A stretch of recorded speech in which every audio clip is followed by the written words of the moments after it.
من اكبر المشاكل اللي ممكن تقابلك بكره يا صديقي الا وهي مشكله التوتر. كلنا بنخاف من التوتر، حتى انت خايف من التوتر وخايف انك تتوتر في اللجنه. فعشان كده يا صديقي جبت لك الشريط ده، باذن الله باذن الله هيقلل التوتر وهيساعدك في التركيز في اللجنه قبل امتحان العربي او قبل اي امتحان انت داخله في ثانويه عامه.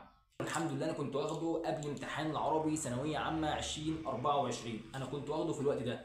فانا جيت لك ثانويه عامه 2025 بقول لك هتاخد لك حبايه من دي بعد الفطار كل يوم. يعني انت هتروح الصيدليه تقول لهم عايز اوميجا 3، هتلاقي نفس اللون ده، حتى بص انا واخد منه اهو.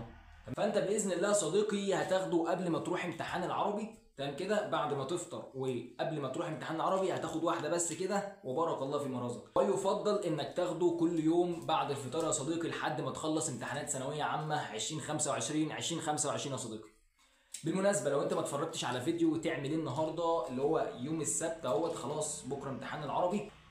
الفيديو ده مهم جدا جدا جدا جدا، لازم تسمعه. بالله عليك اسمع الفيديو ده، ما تنساش تعمل الاشتراك الجميل يا صديقي، والسلام عليكم.